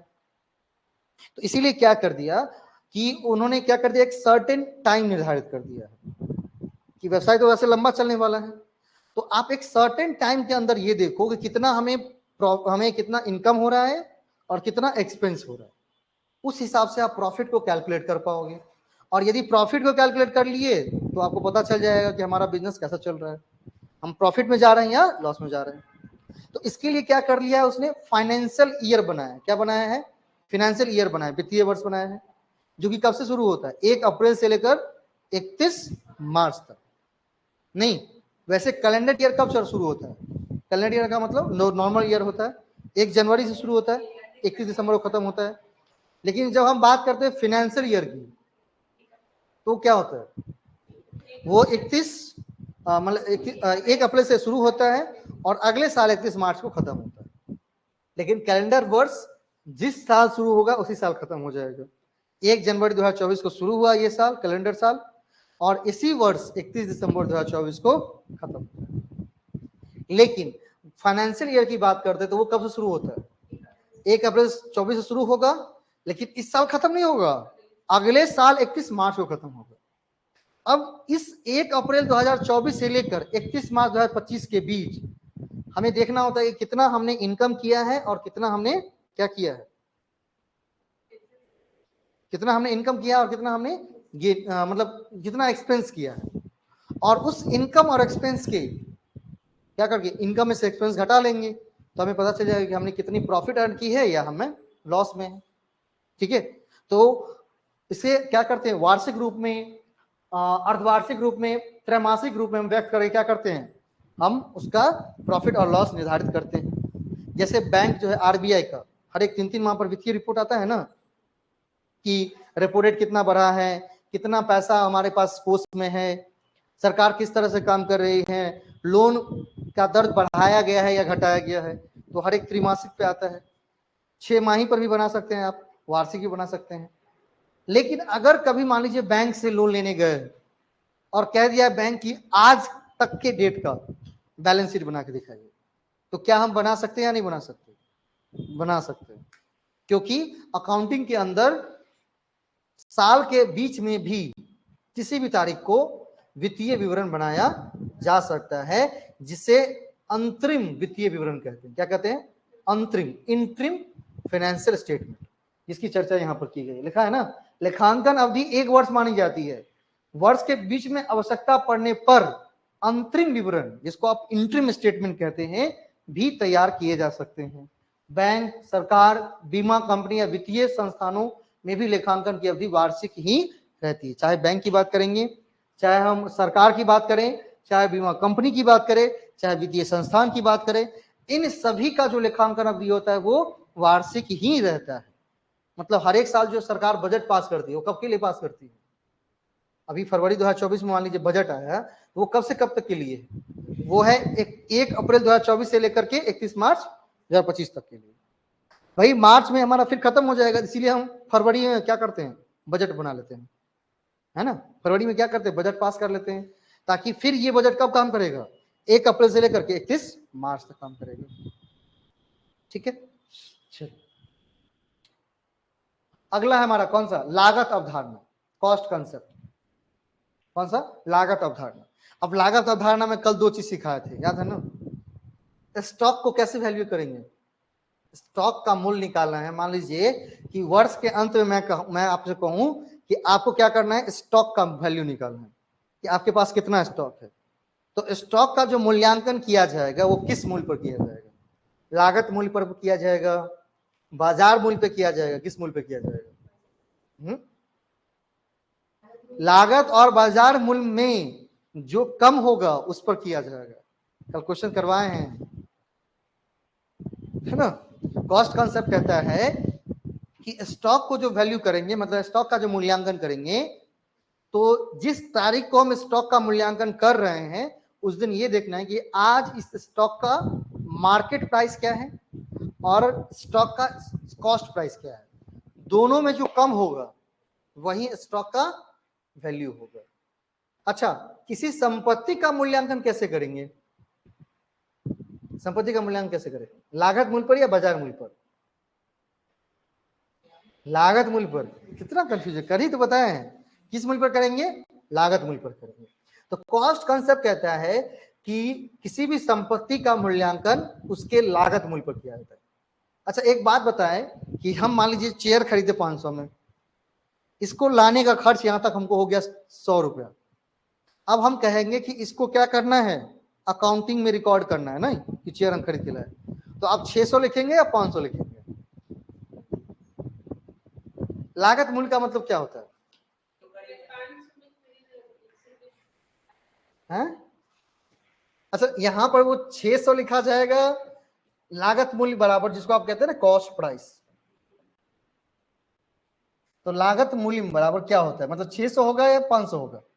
कुर्सी हमने खरीद जिस सेलर से लिया 100 रुपया दिया उसको, अब उठा के नहीं ला सकते थे तो रिक्शा कर लिए, रिक्शा वाला यहाँ तक 100 रुपये में दिया, मतलब वैसे नॉर्मल एग्जाम्पल के तौर पर लेते हैं।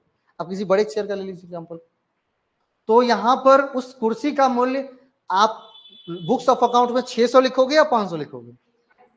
600 लिखेंगे, 500 क्या लिखेंगे, क्यों? अच्छा आपको कहेंगे कि हम 500 में दे दीजिए, आप दे दीजिएगा। मान लीजिए आप 500 रुपए में खरीदे, 100 रुपया लेकर के आए, हम कहेंगे जा ये तो बहुत बढ़िया लग रहा है, हमको दे दीजिए, तो आप हमको दे देंगे? नहीं देंगे, मतलब अपने टीचर को भी नहीं देंगे। देखिए टीचर को दे देंगे, नहीं वो रिलेशन वाली बात है।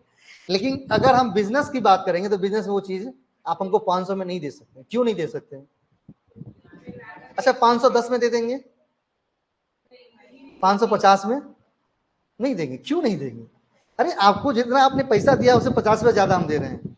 सर इसलिए नहीं देंगे क्योंकि उसका लागत मूल्य जितना आप दे रहे हो उससे ज्यादा है। हम आपको 550 रुपए ऑफर कर रहे हैं लेकिन उसका लागत मूल्य ही उससे ज्यादा है। लागत मूल्य कितना है? तो 500 रुपया तो खरीदने का है प्लस 100 रुपया भाड़ा का है। तो भाई 600 जो रुपया लगा ही है तो क्या आप हमको 550 में दे देंगे? नहीं देंगे ना। तो लागत मूल्य का मतलब क्या होता है? तो लागत मूल्य का मतलब होता है क्रय मूल्य, या लिख लीजिए फॉर्मूला। लागत मूल्य का मतलब होता है क्रय मूल्य प्लस उससे संबंधित जो खर्च होगा वो खर्च भी उसमें जोड़ा जाएगा, जिसको आप क्रय मूल्य को कहते हैं परचेज प्राइस। समझे बात? हाँ एकदम कंसेप्ट को बिल्कुल एकदम एक एक करके निखारिए। पैसा खर्च किए हैं, ठीक है, मेहनत कर रहे हैं, तो उस पर उसका जो आउटपुट होना चाहिए, सही आउटपुट, वो सही आउटपुट दिखाइए। ठीक है, कॉस्ट प्राइस बराबर क्या हो जाएगा, परचेज प्राइस प्लस एक्सपेंस, दोनों चीजें इंक्लूड होगी, क्योंकि वो कंफ्यूज करेगा आगे वाला को कि इतना होगा, नहीं नहीं, अरे कॉस्ट प्राइस बराबर परचेज प्राइस होता है, नहीं। देखिए अगर कोई खर्च नहीं लगा है, मान लीजिए हम हाथ में उठा के ले आए ऐसे करके, या पास में ही था, बगल में ही था, तो कोई खर्च नहीं लगा है, तब परचेज प्राइस और कॉस्ट प्राइस क्या हो जाएगा, बराबर हो जाएगा। लेकिन अगर उसमें और खर्च किए हैं तो कभी भी परचेज प्राइस और कॉस्ट प्राइस बराबर नहीं हो सकता। ठीक है, जल्दी फटाफट एक फॉर्मूला लिख लीजिए। परचेज प्राइस बराबर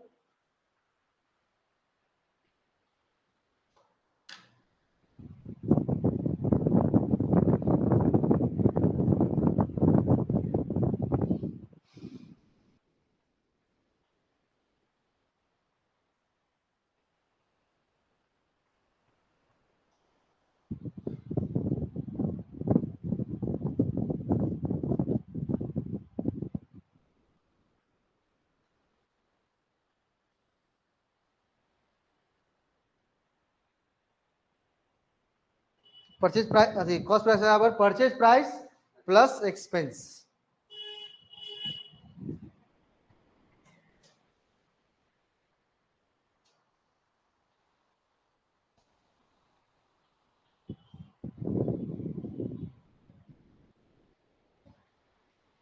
हो गया ना। चलो, अगर एक्सपेंस नहीं होता तो फिर परचेज प्राइस और कॉस्ट प्राइस बराबर होती, लेकिन एक्सपेंस के कारण क्या हो गया, परचेज प्राइस और कॉस्ट प्राइस दोनों क्या हो गया, बदल गया है ना।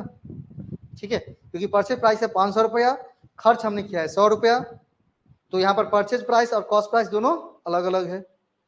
ठीक है, तो जब भी संपत्ति का मूल्यांकन किया जाएगा, संपत्ति को किस मूल्य पर लिखा जाएगा, लागत मूल्य पर, और स्टॉक को किस पर लिखा जाएगा, लागत मूल्य और बाजार मूल्य, जो दोनों में कम होगा उस मूल्य पर। मान लीजिए लागत मूल्य कम है तो लागत मूल्य पर, बाजार मूल्य कम है, लागत मूल्य ज्यादा है तो बाजार मूल्य पर लिखा जाएगा। ठीक है, चलो नेक्स्ट। अगला है कौन सा, डुअल एस्पेक्ट कंसेप्ट। कौन सा होता है, डुअल एस्पेक्ट कंसेप्ट। जब आप क्या करते हैं कि देखेंगे कि बैलेंस शीट में एसेट और लायबिलिटी दोनों बराबर होता है, बराबर होता है ना, एसेट साइड जितना है उतना ही बैलेंस साइड, सॉरी उतना ही लायबिलिटी साइड है बैलेंस शीट में, है ना। क्यों, क्योंकि डुअल एस्पेक्ट कंसेप्ट कहता है कि किसी भी लेन देन के कितने पक्ष होंगे, दो पक्ष होंगे, मतलब कोई भी आप लेन देन देखोगे दो पक्ष होंगे, एक पक्ष होगा कौन सा, एसेट वाला की तरफ, या तो एक साइड होगा लायबिलिटी की तरफ। आप बोलेंगे कैसे, ये बताइए। ठीक है, या कभी कभी दोनों, ये भी हो सकता है दोनों क्या होंगे, एसेट ही होंगे। जैसे हम बात करते हैं कि हमने संपत्ति खरीदा, अब संपत्ति खरीदा, मशीन खरीदा, तो मशीन भी क्या है, एसेट है, फिक्स एसेट्स है। और खरीदा है तो मान लीजिए कि पैसा दिया है, तो पैसा क्या है हमारा, पैसा क्या हमारा, वो भी एसेट है, लेकिन करंट एसेट है, कैश। लेकिन हमने कहा है कि मोहन से भुगतान प्राप्त हुआ, तो मोहन डेटर था हमारा, देनदार था, है ना, पैसा प्राप्त हुआ है तो कहीं नहीं एसेट। तो कहता है कि देखिए किसी भी लेन देन के कितने पक्ष होते हैं, दो पक्ष होते हैं, है ना, एक डेबिट साइड और एक क्रेडिट साइड। जितना डेबिट साइड लिखते हैं उतना ही क्रेडिट साइड लिखते हैं ना। तो इसीलिए जब भी आप लायबिलिटीज और एसेट को देखेंगे तो हमेशा बराबर ही होगा, अगर बराबर नहीं है तो मतलब कहीं पर आप गड़बड़ किए, उसी चीज को फिर चेक करते हैं। ठीक है, एसेट और लायबिलिटी, एसेट साइड और लायबिलिटी साइड क्यों बराबर होता है, डुअल एस्पेक्ट कंसेप्ट। किसी भी पक्ष के कितने, मतलब किसी भी लेन देन के कितने पक्ष होंगे, दो पक्ष होंगे, है ना, एक डेबिट और एक क्रेडिट, और डेबिट साइड और क्रेडिट साइड दोनों क्या होता है, बराबर। ठीक है, अगर मान लीजिए डेबिट में आप 500 लिख रहे हैं, क्रेडिट में 400 लिख रहे हैं, तो ये बिल्कुल एंट्री गलत है। एंट्री सही क्या है कि डेबिट साइड 500 तो क्रेडिट साइड भी 500, डेबिट साइड 500 तो क्रेडिट साइड भी 500। ठीक है, अगला है मिलान अवधारणा या आगम व्यय मिलान अवधारणा। देखिए कहता है कि कभी भी आपको प्रॉफिट और लॉस अगर कैलकुलेट करना है तो आपने एक अकाउंटिंग पीरियड सेलेक्ट कर लिया है कि 1 अप्रैल से लेकर 31 मार्च 2024 तक का, मतलब 25 तक का।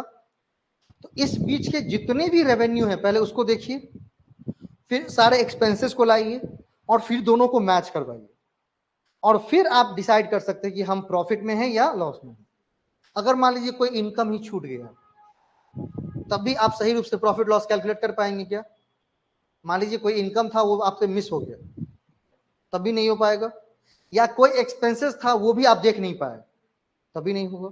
तो आगम और व्यय अवधारणा कहता है कि एक लेखांकन अवधि के जितने भी पहले क्या है रेवेन्यू है सबको एक साथ रिकॉर्ड करिए, जितने भी एक्सपेंसेस हैं सबको रिकॉर्ड करिए, और फिर उन दोनों को क्या करनी है, फिर उन दोनों को मैच करवानी है। ठीक है, इन दोनों को मैच करवानी है, और फिर वहां से क्या निकल के आएगा, प्रॉफिट और लॉस। क्या आएगा, प्रॉफिट और लॉस आएगा।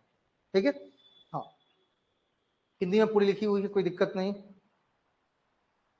अगला है हमारा revenue recognition concept. Revenue recognition concept अब यहां पर फंसता है, कहता है कि संस्था में हम कब मानेंगे कि हमें रेवेन्यू प्राप्त हो गया है। मतलब कोई चीज आपका इनकम है, कब मानेंगे आप, कैसे मानते हैं? कोई चीज आपको पैसा आने वाला, बोलते हैं ना कि पैसा सर आने वाला है ना, तो आप उसको इनकम मान के चलते हैं ना, कैसे मानते हैं? किसी भी इनकम को कैसे मानते हैं कि हमको इनकम होने वाला है? देखिए, कहता है इस अवधारणा के अनुसार आय उस स्थिति को उपार्जित कमाई हुई मानी जाती है जिस स्थिति को वो प्राप्त होती है। देखिए, रेवेन्यू रिकॉग्निशन कंसेप्ट कहता है कि देखो, हवा हवा में बात करने की जरूरत बिल्कुल नहीं है। जिस दिन जेबी में पैसा आ जाए, या जेबी में पैसा नहीं, आपके बैंक अकाउंट में पैसा क्रेडिट हो जाए, तब आप समझिए कि रेवेन्यू आ गया है। इससे पहले किसी को कमिटमेंट नहीं करिए। जैसे आपको कहा किसी दोस्त ने कि देख हम तुमको 500 रुपया देंगे, आपको 500 रुपया फीस जमा करनी है, आप हमको कह दिए कि सर 500 इनकम होने वाला है, परसों हम दे देंगे। पता चला दोस्त मुकर गया, तो आप तो झूठे बन गए ना। क्यों बन गए झूठे? क्योंकि अभी तक सिर्फ वो हवा हवा में बात कर रहा था, सिर्फ आपको कहा था, आपको पैसा तो मिला नहीं था। लेकिन अगर आपके पास 500 रुपया है ना, बट आप इसलिए बचा के रखे हुए कि देखो हमको अगले सप्ताह घर जाना है, सर का 500 फीस भी देना है, तो जाते समय हम 500 दे देंगे, क्योंकि घर ही जा रहे हैं, फिर तो पैसा लेकर आना ही है वहां से। अब तो नहीं जाने की जरूरत है। पहले जो विद्यार्थी दरभंगा में रहते थे इसी तरह से रहते थे ना, कि मान लीजिए 200 रुपया 500 फीस देना है, अब 500 रुपया बचा है इस सप्ताह में जीने के लिए बेचारे के पास, तो क्या करता था, पैसा रखा हुआ है, हम भी रखे थे, पैसा रखा हुआ है कि लास्ट दिन शनिवार को दे देंगे सर को, क्योंकि शनिवार को तो सीधे ये है कि पढ़ना है, सीधे निकलना है घर से जाकर फिर तो पैसा आएगा ही। तो वो आपको बिल्कुल इनकम मानेंगे। क्यों? क्योंकि आपके हाथ में है, मतलब कैश इन हैंड है, या हो सकता है बैंक में, तो कैसेट बैंक है।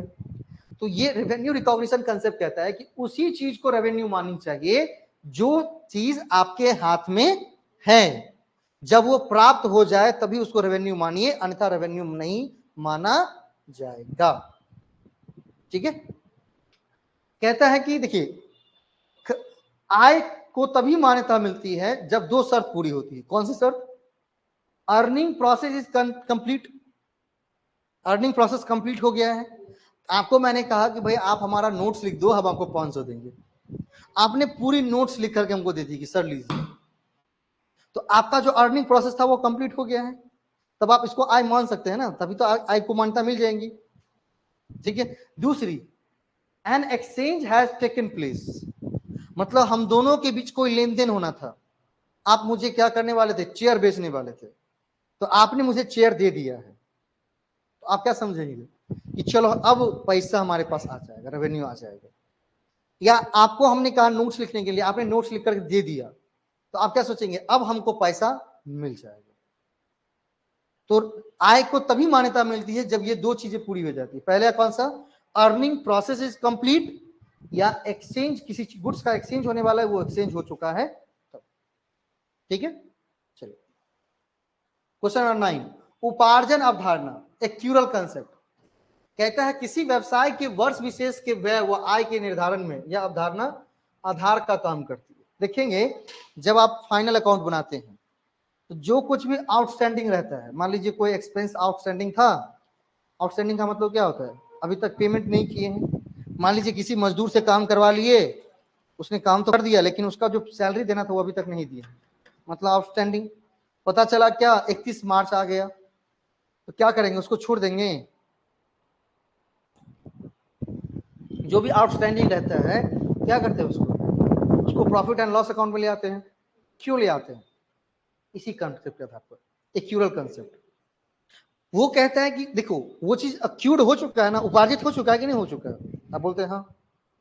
आपको भाई प्रीपेड रेंट, मान लीजिए कोई एडवांस में आपने पे कर दिया था, उसको भी क्या करते हैं, कंसिडर करते हैं ना प्रॉफिट एंड लॉस में। क्यों भाई? वो चीजें कर तो दी थी ना मैंने, आउटस्टैंडिंग एक्सपेंसेस था, तो मजदूर ने काम तो कर दिया होगा, मतलब आय क्या हो गई, उपार्जित हो चुकी है। मतलब उसने ये सोच के काम किया ना कि हमको पैसा यहां से उपार्जित होगा, भले ही आपने पेमेंट किया हो या ना किया हो। तो यदि कोई चीज उपार्जित हो चुकी है, मतलब उत्पन्न हो चुकी है, तो उसको रिकॉर्ड कर लीजिए। भले इस साल पेमेंट हम नहीं कर पाए तो अगले साल पेमेंट कर देंगे। एक्यूरल कंसेप्ट कहते हैं। क्या कौन सा कंसेप्ट कहते हैं? Accrual concept. यदि कोई चीज उत्पन्न हो चुकी है, उपार्जित हो चुकी है, तो उसको क्या कर लेना है, कंसीडर कर लेना है। इसी कंसेप्ट के आधार पर प्रॉफिट एंड लॉस में क्या करते हैं, आउटस्टैंडिंग एक्सपेंसेस को भी लिख लेते हैं। कल क्वेश्चन भी था ना, कल ज्वाइन हुए थे आप नहीं हुए थे, क्यों?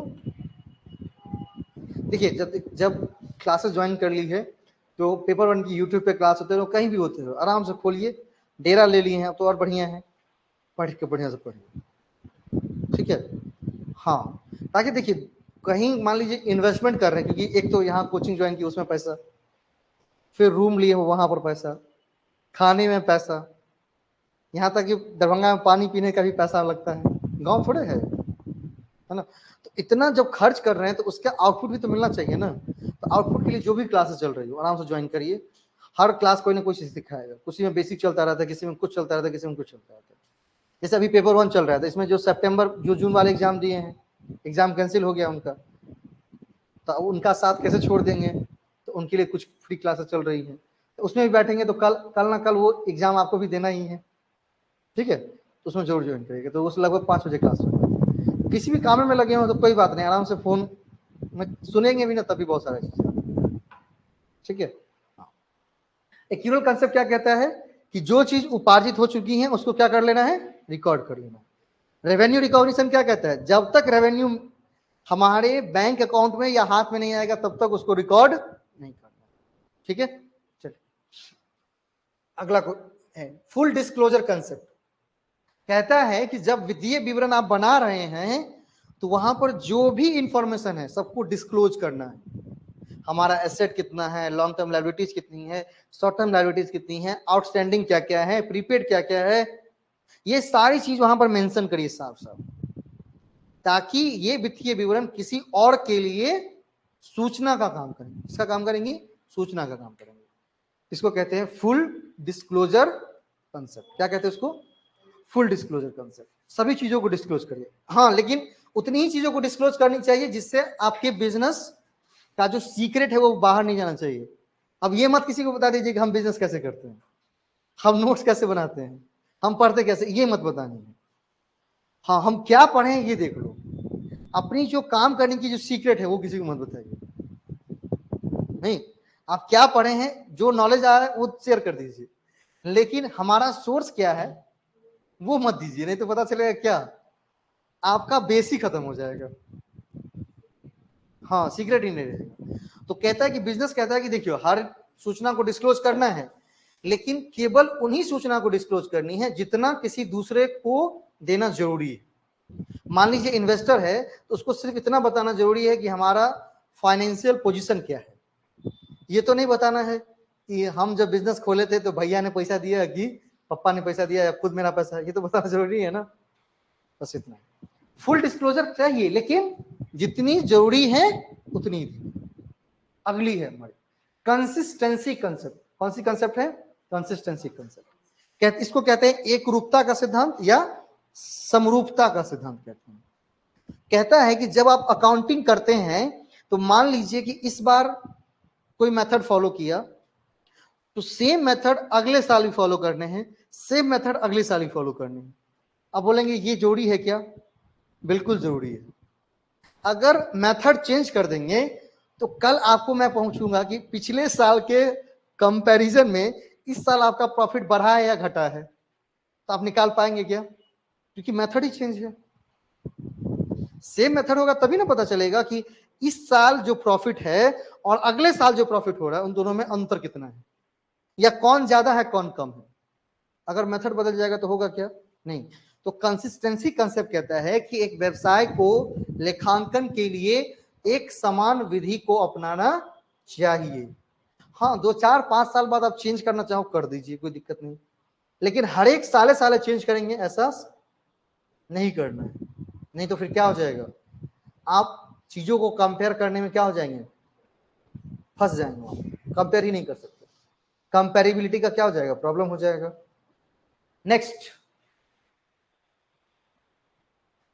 यहीं पर क्वेश्चन था ना, देखिए है ना लिखा हुआ, कोहलर ने कितने प्रकार की एकरूपता का वर्णन किया, कल क्वेश्चन भी था कि कोहलर ने कितने प्रकार के कंसिस्टेंसी की बात की है, तो उन्होंने 3 प्रकार की कंसिस्टेंसी की बात की, vertical, horizontal, third dimensional consistency. Questions अगला, सॉरी कंसेप्ट अगला 12 नंबर, रूढ़िवादिता की अवधारणा। यही कहता है ना, लाभ की उम्मीद भले ही ना करे, लेकिन जितने भी हानि होने वाले हैं या संभावित हानि होने वाली है उन सभी की व्यवस्था कर लेनी चाहिए। नहीं, रूढ़िवादिता इसलिए कहते हैं कि पुराने जमाने के लोग कहते थे कि अगर आप कहेंगे दादाजी को या अपने पापा को, दादी को कि हम बिजनेस करने जा रहे हैं, तो क्या कहेंगे पता है कि देखो भाई प्रॉफिट क्या होगा मतलब नहीं है, बिजनेस चलाने में जो भी हानियां होने वाली हैं उन सब की तुम व्यवस्था पहले से कर लो। और सही भी कहते हैं, क्योंकि ऐसा नहीं है कि बिजनेस में आप कूदेंगे और धड़ाधड़ प्रॉफिट निकलने लगेगा, क्योंकि एक ही बिजनेस ऐसा है हमारे दिमाग में भी जो चलता है जिसमें धड़ाधड़ प्रॉफिट है, लेकिन उसमें भी रिस्क है। कौन सा, दारू बेचने वाला ना, गांव में लोग जो दारू बेचता है, उसमें क्या है, मतलब इन्वेस्टमेंट मतलब है तो, लेकिन रिस्क भी है उसमें भाई, वो तो बिल्कुल इलीगल है तो जेल जाने का रिस्क है, लेकिन संभावित हानि की कहीं गुंजाइश नहीं है ना। मतलब भले ही प्रॉफिट नहीं होगा चलेगा, हानि कहीं से नहीं भी होगी, लेकिन हाँ अगर आप कमजोर दिल के आदमी हैं या कोई आपका दुश्मन है, फंसा देगा, पुलिस को कह देगा, तो पता चलेगा दारू, एक बोतल दारू बेचने के लिए जुर्माना कितना भरना पड़ा, 5 लाख जुर्माना भरना पड़े, ये बहुत बड़ी हानि हो जाएगी ना। लेकिन एक, हाँ ये भी है कि एक बार वो 5 लाख हानि अगर जुर्माना भर देता है तो फिर वो 5 लाख क्या 50 लाख वसूलता है ना, क्योंकि अब उसको पुलिस जान पहचान हो जाती है, अब दबा के बेच रहा है नहीं। तो रूढ़िवादिता की अवधारणा कहती है कि हमें भले ही लाभ की उम्मीद करें ना करें अलग बात है, लाभ की आशा भले ही ना करो, लेकिन व्यवसाय में जितने भी संभावित हानि होने वाली है उन सब की व्यवस्था कर लेनी चाहिए। ये कौन कहता है, रूढ़िवादिता की अवधारणा, कंजर्वेटिज्म कंसेप्ट। कौन सा कंसेप्ट, कंजर्वेटिज्म कंसेप्ट। नेक्स्ट, इसीलिए हम डाउटफुल डेब्ट बनाते हैं ना, प्रोविजन फॉर डाउटफुल डेब्ट, सुनते होंगे ना कि मतलब कोई डूबने वाला, प्रोविजन फॉर डेटर्स, किसी को आपने माल बेच दिया, पता चला बाद में कि ये तो बेईमान कैटेगरी का आदमी है, तो अब उसके लिए क्या करते हैं, आप प्रोविजन बनाना शुरू करते हैं, भैया मिल गया तो भाई जय, नहीं तो जो प्रोविजन है उससे उसको क्या करेंगे, सेटलमेंट कर लेंगे। अब प्रोविजन कैसे बनाते हैं, तो प्रॉफिट में से हिस्सा निकालते हैं, क्योंकि कैपिटल से तो नहीं निकालेंगे, क्या से निकालेंगे, प्रॉफिट में से। अगली है मेटेरियलिटी कंसेप्ट। इस अवधारणा के अनुसार लेखांकन से मिलने वाली सूचनाओं यथार्थ रूप से सही होनी चाहिए, मतलब जो भी सूचना प्रेषित की जाए लेखांकन के द्वारा वो सभी सूचना सही होनी चाहिए, क्योंकि अगर गलत सूचना होंगी तो हो सकता है कि वो आपके व्यवसाय के बारे में गलत निगेटिव इंपैक्ट आ सकता है। मान लीजिए कि आपने गलत सूचना दी, एक बार आपसे धोखा धोखी गलती हो गई, तो एक बार गलती हो गई और किसी दूसरे के पास पहुंच गए, तो क्या वो अगले बार आप पर भरोसा करेगा, क्या वो अगले बार भरोसा करेगा, नहीं ना, वो कहेगा भाई इस बार झूठ बोल रहा होगा। जैसे मुझे दुख इस बात का नहीं कि पेपर लीक हो गया, मुझे दुख इस बात का होता है कि अब हम कभी भी ये नहीं कह सकते 100% आपको नहीं कि एनटीए से पेपर लीक नहीं हो सकता, क्योंकि प्रॉब्लम हो जाती है ना। मुझे दुख इस बात का उस दिन हुआ कि इतने दिन हम ये कहते थे किसी को भी कि भाई एनटीए से ऐसी गलती नहीं होगी, नेट की पेपर लीक नहीं होती है। लेकिन ये लीक करके क्या कर दिया, पूरा मन में थोड़ा सा मतलब अब अगला बार कितना भी सही कर दे, थोड़ी सी डाउट जरूर मन में हो जाएंगे। हाँ, लेकिन फिर वही चीजें साल 2 साल बाद जब कुछ विद्यार्थी पास हो जाएंगे, मेहनती इंसान, तो फिर आ जाएगा कि नहीं अब ठीक है ना। तो क्योंकि वो चीज डाउट हो ही जाती है। तो एक बार आपने मान लीजिए अकाउंटिंग में कुछ गलत लिख दिया और वो आगे किसी के पास चली गई, चाहे इन्वेस्टर के पास, बैंक के पास, तो अगली बार कुछ भी लेके जाएंगे तो पहले वो डाउट करेगा, क्योंकि पिछले बार क्या थी, गलती थी। इसीलिए कहता है कि ऐसी चीजें दोहरानी नहीं चाहिए, ऐसा चीज हमसे ना हो। इससे बचने के लिए क्या करना चाहिए, जो भी सूचना है वो सही सही उसमें बता दीजिए। झूठ बोलने से कोई फायदा नहीं होता। तो माँ कहती है कि एक बार अगर तुम झूठ बोल दोगे तो उस झूठ को छुपाने के लिए 100 झूठ बोलने पड़ते हैं। सच को छुपाने के लिए कोई झूठ नहीं बोलना पड़ेगा, नहीं। लेकिन अगर एक बार किसी को झूठ बोल दिए, अब जैसे मान लीजिए कि आप, हम कहे कि पढ़ाई किए थे, तो आप बोले कि हाँ आपने नहीं किया था, तो हम बोलेंगे कि आप मान लीजिए रूम पार्टनर का या घर के किसी आदमी का नंबर दीजिए, तो अब आप क्या करने लगे, या तो पहले से उसको सिखा करके आएंगे, या यहाँ से मोबाइल देने से पहले मैसेज कर देंगे कि बोलना पड़ रहा था, मास्टर पूछेगा तो नंबर दे दिए। वो भी बेचारा झूठ बोला ना, है ना। तो अब एक झूठ के लिए कितनी झूठ बोलनी पड़ी, 2 झूठ। ये तो छोटी सी एग्जाम्पल है, लेकिन एक झूठ के लिए भाई आपको 100 झूठ बोलने पड़ते हैं। इसीलिए ऐसा हम करेंगे ही नहीं कि हमको फिर डाउट हो किसी को, या बार बार हमको झूठ का सहारा लेना पड़े। ऐसा कहता है कौन सा, मेटेलिटी कंसेप्ट। ठीक है, चलिए ये हम स्लाइड बना रहे थे, तो उसी टाइम हमने क्या कर दिया था। अब फुल डिस्क्लोजर कंसेप्ट है, तो उसमें क्या क्या हो सकता है, विश्वसनीयता हो जाएगा। अगर कोई चीज आपको पूरा पूरा डिक्लेयर करके हम बता दें, तो क्या आप विश्वास करेंगे या हम पर नहीं करेंगे, बिल्कुल विश्वास करेंगे ना। सर सब कुछ डिस्क्लोज कर दिए हैं, तो अब कहीं भी झूठ की गुंजाइश नहीं है, मतलब ऐसा कुछ भी नहीं होगा जिससे हम सर पर विश्वास नहीं कर सकते। तो फुल डिस्क्लोजर जब भी हम करते हैं तो इससे क्या बढ़ती है, विश्वसनीयता बढ़ जाती है। क्या बढ़ जाती है, विश्वसनीयता बढ़ जाती है। ठीक है, इस पीडीएफ की खास बात यह है कि इसमें क्या है कि हर एक मतलब 5-6 क्वेश्चंस दिए गए हैं। जैसे तुमको कराना है बाद में, लेकिन अगर आप इसमें से करना चाहते तो वह क्वेश्चन कर सकते हैं।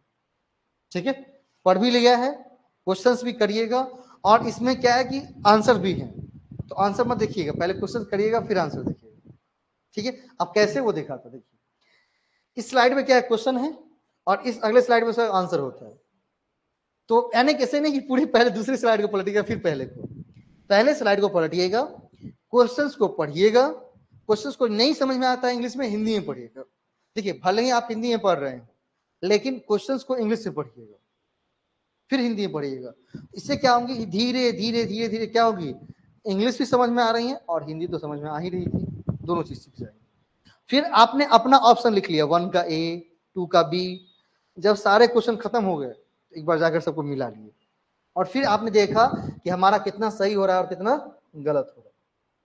ठीक है, अगर कहीं मान लीजिए कोई कंसेप्ट आपने सीखा था फिर वो गलती हो गई, इसका मतलब क्या है, आप उस टाइम ध्यान दूसरी जगह था, या आपको उस समझ में नहीं आई। तो या देखिए समझ में नहीं आई तो हमसे पूछ लीजिए, हम बता देंगे। अगर आपका ध्यान नहीं था तो उस चीजों को ठीक करना किसकी जिम्मेवारी है, आपकी जिम्मेवारी। ठीक है, यही था क्लास अकाउंटिंग कंसेप्ट का। ठीक है, एक टॉपिक उसमें से देखिए, एक टॉपिक इसमें से, है ना। दोनों लेक्चर्स एप्लीकेशन में चली गई होंगी, है ना। पीडीएफ भी हम शेयर कर देते हैं, आपके पास चला जाएगा। जो क्लासेस किए, जो कंसेप्ट सीखे, उसको डे बाय डे क्या करिए, उसको नोट करके जरूर रखिए कि हमने क्या सीखा, इसमें क्या ऐसी बात थी। इस सबको क्या करनी है, एक रिवीजन के तौर पर एक बार मतलब क्या करने, एक बार अपने आप को तैयार करने के तौर पर उसको जरूर अपनी कॉपी में एक बार उसको लिखिए। ठीक है।